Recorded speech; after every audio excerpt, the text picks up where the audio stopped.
Hello everyone. अगर एक बहू चाहे तो कैसे घर को जोड़े रख सकती है, इस बात को बहुत सुंदर ढंग से इस कहानी में बताया गया है। कहानी का नाम है बड़े घर की बेटी और मुंशी प्रेमचंद जी ने इस कहानी को बहुत सुंदर ढंग से लिखा है। कहानी की शुरुआत होती है बेनी माधव से। बेनी माधव सिंह गोरीपुर गांव के जमींदार और नंबरदार थे। उनके पितामह किसी समय बड़े धन धान्य से संपन्न थे। गांव का पक्का तालाब और मंदिर, जिसकी अब तक मरम्मत भी मुश्किल थी, उन्हीं के कीर्ति स्तंभ थे। कहते हैं कि इस दरवाजे पर हाथी झूमता था। अब उस जगह एक बूढ़ी भैंस थी, जिसके शरीर के अस्थि पंजर के सिवा और कुछ न रह गया था, लेकिन शायद दूध देती थी, क्योंकि एक ना एक आदमी हांडी लिए उसके सिर पर सवार रहता था। बेनी माधव सिंह अपनी आधी से अधिक संपत्ति वकीलों को भेंट कर चुके थे। उनकी वर्तमान आय 1,000 रुपये वार्षिक से अधिक न थी। ठाकुर साहब के दो बेटे थे। बड़े का नाम नीलकंठ सिंह था। उसने बहुत दिनों के परिश्रम के बाद बीए की डिग्री हासिल की थी। अब वह एक दफ्तर में नौकरी करता था। छोटा लड़का लाल बिहारी सिंह दोहरे बदन का सजीला और हट्टा कट्टा जवान था। भैंस का 2 सेर ताजा दूध वह उठकर सवेरे ही पी जाता था। नीलकंठ की दशा बिल्कुल उसके विपरीत थी। इन नेत्रप्रिय गुणों को उसने बीए इन्हीं 2 अक्षरों पर न्योछावर कर दिया था। इन 2 अक्षरों ने उसके शरीर को निर्बल और चेहरे को कांतिहीन बना दिया था। इसी से वैद्य ग्रंथों पर उनका विशेष प्रेम था।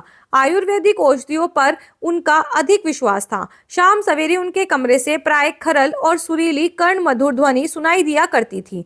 लाहौर और कलकत्ते के वैद्यों से बड़ी लिखा पढ़ी करते रहते थे। नीलकंठ इस अंग्रेजी डिग्री के अधिपति होने पर भी अंग्रेजी सामाजिक प्रथाओं के विशेष प्रेमी न थे, बल्कि वे बहुधा बड़ी जोर से इनकी निंदा और तिरस्कार किया करते थे। इसी से गांव में उनका बड़ा सम्मान था। दशहरे के दिनों में वह बड़े उत्साह से रामलीला में सम्मिलित होते और स्वयं किसी न किसी पात्र का रोल करते थे।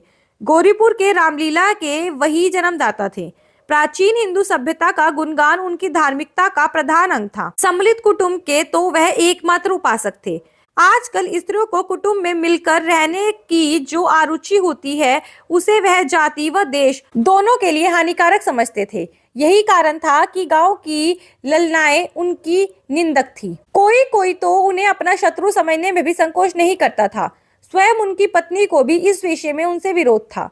यह इसलिए नहीं कि उसने अपने सास ससुर देवर या फिर जेठ आदि से घृणा थी, बल्कि उसका विचार था कि यदि बहुत कुछ सहने और देने पर भी परिवार के साथ निर्वाह ना हो सके, तो आए दिन की कलह से जीवन को नष्ट करने की अपेक्षा यही उत्तम है कि अपनी खिचड़ी अलग पका ली जाए। आनंदी एक बड़े उच्च कुल की लड़की थी। उसके पिता एक छोटी सी रियासत के तालुकेदार थे। उनके पास एक प्रतिष्ठित तालुकेदार के भोग्य पदार्थ विद्यमान थे। नाम था भूप सिंह। वे बड़े उदार चित्त और प्रतिभाशाली व्यक्ति थे, लेकिन दुर्भाग्य से लड़का एक भी ना था। 7 लड़कियां हुई थी और देव योग से सब की सब जीवित रही। पहली उमंग में तो उन्होंने 3 ब्याह दिल खोलकर कर लिए, लेकिन 15-20 हजार रुपए का कर्ज सिर पर हो गया तो आंखें खोली, हाथ समेट लिए। आनंदी चौथी लड़की थी। वह अपनी सब बहनों से अधिक सुंदर और गुणवती थी, इसलिए ठाकुर भूप सिंह उससे बहुत प्यार करते थे। ठाकुर साहब बड़े धर्म संकट में थे कि इसका विवाह कहाँ करें। ना तो यही चाहते थे कि ऋण का बोझ बढ़े, और ना ही ये स्वीकार था कि उसे अपने को भाग्यहीन समझना पड़े। एक दिन श्रीकंठ उनके पास किसी चंदे का रुपया मांगने आए। भूप सिंह उनके स्वभाव पर रीझ गए और धूमधाम से श्रीकंठ सिंह का आनंदी के साथ ब्याह हो गया।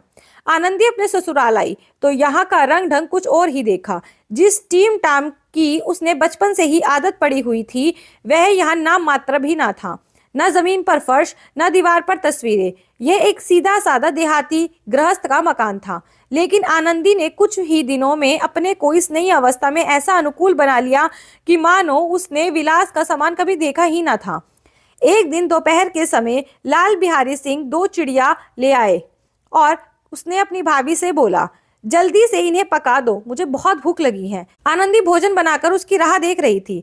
अब वह नया व्यंजन बनाने बैठी। हांडी में देखा तो घी पाव भर से अधिक ना था। बड़े घर की बेटी किफायत क्या जाने, उसने सब घी मांस में डाल दिया। अब लाल बिहारी खाने बैठा तो दाल में घी ना था, तो बोला, दाल में घी क्यों नहीं डाला? आनंदी बोली, सारा घी मांस में पड़ गया। लाल बिहारी गुस्से से बोला, अभी परसों ही तो घी आया है, इतनी जल्दी कैसे खत्म हो गया? आनंदी बोली, आज तो कुल पाव भर रहा होगा, वह सब मैंने मांस में डाल दिया। जिस प्रकार सूखी लकड़ी जल्दी से जल उठती है, उसी तरह शुदा से बावला मनुष्य जरा जरा सी बात पर तिनक उठता है। लाल बिहारी को भाभी की यह बात बहुत बुरी लगी। वह तिनक कर बोला, मायके में चाहे कितना घी बहाती रहो, मगर यहाँ ऐसा नहीं चलेगा। स्त्रियां गालियां सह सकती है, मार भी सह लेती है, लेकिन मायके की निंदा उनसे नहीं सही जाती। आनंदी मुंह फेर कर बोली, हाथी मरा भी तो 9 लाख का, वहां इतना घी नित्य नाई कहार खा जाते हैं। यह सुनकर लाल बिहारी जल भुन गया। उसने थाली उठाकर पटक दी और बोला, जी चाहता है कि तेरी जीभ पकड़कर खींच लूं। आनंदी को भी क्रोध आ गया। वह लाल पीली होती हुई बोली, वह होते तो आज इसका मजा चखाते। अब उस अनपढ़ ठाकुर से ना रहा गया। उसकी पत्नी एक साधारण जमींदार की बेटी थी। जब जी चाहता था उस पर हाथ साफ कर लेता था। उसने खड़ा उठाकर जोर से आनंदी की ओर फेंकी और बोला, जिसके गुमान पर भूली हुई हो उसे भी देखूंगा और तुम्हें भी। आनंदी ने बड़ी फुर्ती से हाथ से खड़ाऊ रोकी। उसका सिर बाल बाल बचा, लेकिन उंगली पर काफी चोट आई। अब वह क्रोध के मारे हवा में हिलते पत्ते की तरह कांपती हुई अपने कमरे में चली गई। स्त्री का बल और साहस, मान मर्यादा पति तक है। उसे अपने पति के ही बल पर पुरुषत्व का घमंड होता है। वह खून का घुट पीकर रह गई। यह घटना बृहस्पतिवार की थी। श्रीकंठ शनिवार को घर आया करते थे। 2 दिन तक आनंदी को भवन में पड़ी रही, ना कुछ खाया ना पिया, पति की बाट देखती रही। अंत में नियमानुसार उसके पति शनिवार शाम को घर आए और आकर बैठकर कुछ इधर उधर की बातें, कुछ देश काल संबंधी समाचार और कुछ नए आदि की चर्चा करने लगे। यह बातचीत करीब 10 बजे तक चलती रही। गांव के भद्र पुरुषों को इन बातों में बड़ा आनंद आता था कि खाने पीने की सुध भी नहीं रहती थी। श्रीकंठ को पिंड छुड़ाना मुश्किल हो जाता था। ये 2-3 घंटे आनंदी ने बड़ी मुश्किल से काटे। किसी तरह से भोजन का समय आया, पंचायत उठी, एकांत हुआ तो लाल बिहारी ने कहा, भैया आप जरा भाभी को समझा लीजिए कि मुंह संभाल कर बात किया करे, नहीं तो एक दिन अनर्थ हो जाएगा। बेनी माधव सिंह ने बेटी की ओर से साक्षी दी। हाँ, बहू बेटियों को यह स्वभाव अच्छा नहीं कि मर्दों से मुंह लगाए। लाल बिहारी ने कहा, वह बड़े घर की बेटी है तो हम भी कोई कुर्मी कहार नहीं है। यह सुनकर श्रीकंठ ने चिंतित स्वर से पूछा, आखिर बात क्या है, मैं भी तो जानूं। लाल बिहारी बोला, कुछ नहीं भैया, यूं ही अपने आप उलझ पड़ी। मायके के सामने हम लोगों को कुछ समझती ही नहीं है। श्रीकंठ भोजन करने के बाद आनंदी के पास गए। आनंदी ने देखा कि वे भी कुछ तीखे से हैं। उसने पूछा, चित्त प्रसन्न तो है ना? श्रीकंठ बोले, मेरा चित्त तो प्रसन्न है, लेकिन मैंने सुना है कि तुमने आजकल घर में उपद्रव मचा रखा है। यह सुनकर आनंदी को बहुत गुस्सा आया। झुंझलाहट के मारे उसके बदन में ज्वाला सी दहक उठी। बोली, जिसने तुमसे यह आग लगाई है, अगर वह मुझे मिल जाए तो उसका मुंह झुलसा दूंगी। श्रीकंठ बोले, इतनी गर्म क्यों होती हो, कुछ बताओगी भी या नहीं? आनंदी बोली, क्या बताऊं, मेरा भाग्य ही खराब है, नहीं तो गवार छोकरा जिसको चपड़ासीगिरी करने का भी ढंग नहीं, मुझ पर खड़ाऊ मारकर यो ना करता। श्रीकंठ बोले, साफ साफ बताओ, आखिर बात क्या हुई है, मुझे भी तो पता चले। आनंदी बोली, परसों तुम्हारे लाडले भाई ने मुझसे मांस पकाने को कहा। हांडी में घी पाव भर से भी कम था। वह सब मैंने मांस में डाल दिया। जब वह खाने बैठा तो कहने लगा, दाल में घी क्यों नहीं है। बस इसी पर मेरे मायके वालों को भला बुरा कहने लगा। मुझसे रहा नहीं गया। मैंने कहा कि वहां इतना घी तो नाई कहार खा जाते हैं। बस इतनी सी बात पर उस अन्यायी ने मुझ पर खड़ाऊ फेंक मारी। यदि उसे हाथ से ना रोकती तो मेरा सिर फट जाता। जाकर उसी से पूछो, मैंने जो कुछ कहा है वह सच है या झूठ। यह सुनकर श्रीकंठ की आंखें गुस्से से लाल हो गई। बोला, अच्छा तो ये बात है, उस छोकरे की इतनी हिम्मत। आनंदी स्त्रियों के स्वभावानुसार रोने लगी, क्योंकि आंसू उनकी पलकों पर ही रहते हैं। श्रीकंठ बड़े धैर्यवान और शांत पुरुष थे। उन्हें इससे पहले कभी भी गुस्सा नहीं आया था। स्त्रियों के आंसू पुरुष की क्रोधाग्नि को भड़काने में तेल का काम करते हैं। रात भर करवटें बदलता रहा। प्रातःकाल वे अपने पिता के पास जाकर बोले, बापूजी, अब मैं इस घर में नहीं रह सकता। इस तरह के विद्रोहपूर्ण बातें कहने पर श्रीकंठ ने कितनी ही बार अपने कई मित्रों को आड़े हाथ लिया था, लेकिन दुर्भाग्य आज उन्हें स्वयं भी वे सब बातें अपने मुंह से कहनी पड़ी। दूसरों को उपदेश देना कितना सहज होता है। बेनी माधव सिंह घबरा उठे और बोले, क्यों बेटा, क्या बात हो गई? श्रीकंठ ने कहा, बापू, मुझे भी अपनी मान प्रतिष्ठा का कुछ ख्याल है। अपने घर में अब अन्याय की और हट का प्रकोप हो रहा है। जिनको बड़ों का आदर सम्मान करना चाहिए वही उनके सिर पर चढ़ते हैं। मैं दूसरे का नौकर ठहरा, घर पर रहता नहीं। यहाँ मेरे पीछे स्त्रियों पर खड़ाऊ और जूतों की बौछार होती है। मैं सब कुछ सहन कर सकता हूँ, लेकिन यह कदापि नहीं कर सकता कि मेरे ऊपर लात घुसे पड़े और मैं चुपचाप सहन करता रहूं। यह मैं कदापि सहन नहीं कर सकता। बेनी माधव सिंह चुपचाप श्रीकंठ की बातें सुनते रहे। उन्होंने कोई जवाब नहीं दिया। श्रीकंठ सदैव उनका आदर करते थे। उनके ऐसे तीखे देवर देखकर ठाकुर साहब बहुत ज्यादा हैरान हो गए, लेकिन इतना ही बोले, बेटा तुम बुद्धिमान होकर ऐसी बातें क्यों करते हो? स्त्रियां इस तरह घर का नाश कर देती हैं, उनको ज्यादा सिर पर चढ़ाना अच्छा नहीं। श्रीकंठ बोले, बापू मैं तो इतना जानता हूँ कि आपके आशीर्वाद से ऐसा मूर्ख नहीं हूँ। आप स्वयं जानते हो मेरे ही समझाने बुझाने से इस गांव के कई घर संभल गए, लेकिन जिस स्त्री की मान प्रतिष्ठा का ईश्वर के दरबार में उत्तरदाता हूँ, उसके प्रति ऐसा घोर अन्याय और पशुवत व्यवहार मुझे असहनीय है। आप सच मानिए, मेरे लिए यही कुछ कम नहीं है कि लाल बिहारी को कुछ डर नहीं देता। यह सुनकर बेनी माधव सिंह सब चुप नहीं रहा गया। उन्होंने क्रोधित होकर कहा, लाल बिहारी तुम्हारा भाई है, अगर वह कभी कोई गलती करता है तो उसके कान पकड़ो। श्रीकंठ बोले, बापू लाल बिहारी को मैं अपना भाई नहीं समझता। बेनी माधव ने कहा, क्यों? पत्नी के कारण? श्रीकंठ बोले, जी नहीं, उसकी क्रूरता और अविवेकी के कारण। ठाकुर साहब श्रीकंठ का क्रोध शांत करना चाहते थे, लेकिन यह स्वीकार नहीं करना चाहते थे कि लाल बिहारी ने कोई अनुचित काम किया है। इसी बीच गांव के और भी कई सज्जन हुक्के और चिलम के बहाने वहां आकर बैठ गए। कई स्त्रियों ने जब यह सुना तो श्रीकंठ पत्नी के पीछे पिता से लड़ने को तैयार है तो उन्हें बड़ी खुशी हुई। दोनों पक्षों की मधुर वानियां सुनने के लिए उनकी आत्माएं तिलमिलाने लगी। गांव में कुछ ऐसे कुटिल लोग भी थे, वे कहा करते कि श्रीकंठ अपने पिता से दबता है, इसीलिए दब्बू है। उसने विद्या पढ़ी, इसलिए वह किताबों का कीड़ा है। बेनी माधव सिंह उनकी सलाह के बिना कोई काम नहीं करते, वह उनकी मूर्खता है। कोई हुक्का पीने के बहाने तो कोई लगान की रसीद दिखाने के बहाने आकर बैठ गया। बेनी माधव सिंह पुराने आदमी थे, उन्होंने इन भावों को ताड़ लिया।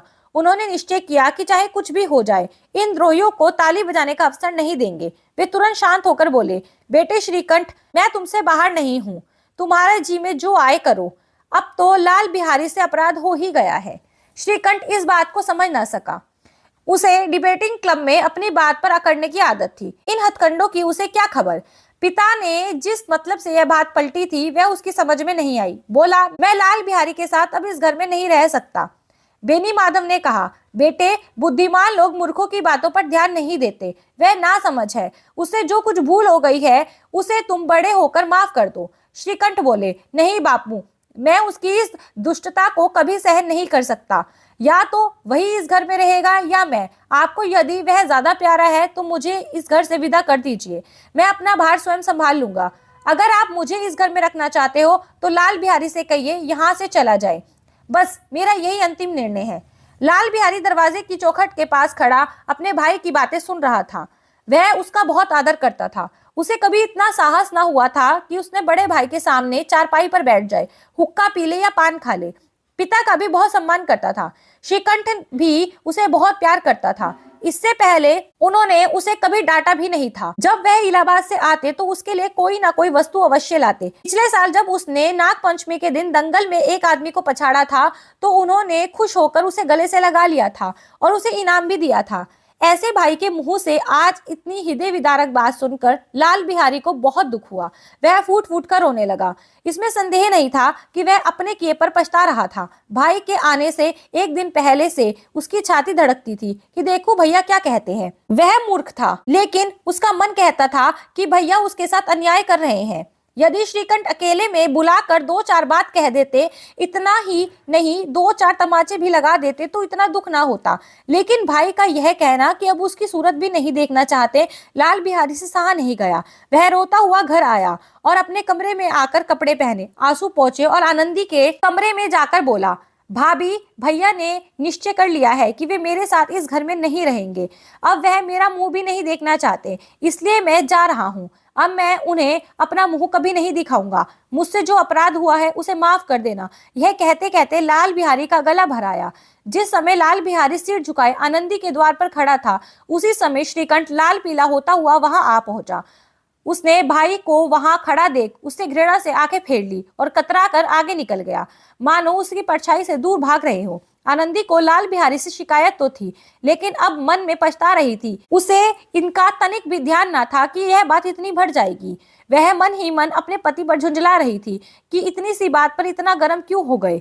उसे यह भी भय था कि कहीं मुझसे इलाहाबाद चलने को ना कह दे तो क्या करूंगी। इस बीच जब उसने लाल बिहारी को दरवाजे पर खड़े ये कहते सुना कि अब मैं जा रहा हूँ, मुझसे जो कुछ अपराध हुआ हो उसे माफ करना, तो उसका रहा सहा क्रोध भी पानी हो गया। वह रोने लगी। उसने श्रीकंठ को देखकर कहा, लाला बाहर खड़े बहुत रो रहे हैं। श्रीकंठ बोले, तो मैं क्या करूं? आनंदी बोली, उसे भीतर बुला लो, मेरे ही कारण यह झगड़ा हुआ है।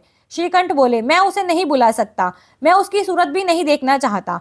आनंदी बोली, उन्हें अंदर बुला लो, कहीं वे घर छोड़कर चले गए तो तुम्हें पछताना पड़ेगा। इतने में लाल बिहारी बोला, भाभी रहने दो, भैया को मेरा प्रणाम कह दो, वह मेरी शक्ल भी नहीं देखना चाहते, इसलिए मैं उन्हें अपनी शक्ल नहीं दिखाऊंगा। यह कहकर लाल बिहारी तेजी से दरवाजे की ओर बढ़ा, लेकिन आनंदी ने उसका हाथ पकड़ लिया। लाल बिहारी ने पीछे मुड़कर देखा और रोते हुए बोला, भाभी मुझे जाने दो। आनंदी बोली, कहाँ जाओगे? लाल बिहारी बोला, जहाँ कोई मेरा मुंह ना देख सके। आनंदी बोली, नहीं, मैं तुम्हें नहीं जाने दूंगी। लाल बिहारी ने कहा, नहीं भाभी, मैं आप लोगों के साथ रहने के योग्य नहीं हूँ। आनंदी बोली, तुम्हें मेरी सौगंध, अब एक कदम भी आगे मत बढ़ाना। लाल बिहारी बोला, भाभी जब तक मुझे यह मालूम ना हो जाए कि भैया का मन मेरी तरफ से साफ हो गया है, तब तक मैं इस घर में कदापि कदम नहीं रखूंगा। आनंदी बोली, मैं भगवान को साक्षी मानकर कहती हूँ कि तुम्हारी ओर से मेरे मन में जरा भी मैल नहीं है। अब श्रीकंठ से रहा नहीं गया, उसका हृदय पिघल गया। उन्होंने बाहर आकर लाल बिहारी को गले से लगा लिया। दोनों भाई फूट फूट कर रोने लगे। लाल बिहारी ने सिसकते हुए कहा, भैया अब कभी मत कहना कि तुम्हारा मुंह नहीं देखूंगा, इसके अलावा आप मुझे जो दंड दोगे वो सब मुझे स्वीकार है। श्रीकंठ ने कहा, अरे लल्लू, अब इन बातों को बिल्कुल मन से निकाल दो, भगवान ने चाहा तो ऐसा अवसर फिर कभी नहीं आएगा। तभी बेनी माधव सिंह वहां पहुंच गया। दोनों भाइयों को गले मिलते देखकर वे आनंद से पुलकित हो उठे और बोले, बड़े घर की लड़कियां ऐसी ही होती हैं, बिगड़ता हुआ काम बना लेती हैं। गांव के जिस किसी व्यक्ति ने यह बात सुनी, उसी ने इन शब्दों में आनंदी की उदारता को सराहा। बड़े घर की बेटियां ऐसी ही होती हैं। झगड़े तो हर घर में होते हैं और ये बहुत सालों से चला आ रहा है कि दो थालियां साथ में रहेंगी तो खटकेंगी तो है ही, लेकिन अगर बात को एक संभाल ले तो घर टूटने से या रिश्ते टूटने से बच सकते हैं। इसलिए एक समझदार इंसान का होना बहुत जरूरी है जो उन टूटते रिश्तों को बचा ले। आई होप ये कहानी आपको अच्छी लगी हो। अगर अच्छी लगी है तो इसे लाइक कर देना, शेयर कर देना, चैनल पर पहली बार आए हो तो इसे सब्सक्राइब करके जाना। मिलते हैं किसी और कहानी के साथ, तब तक के लिए bye bye and take care.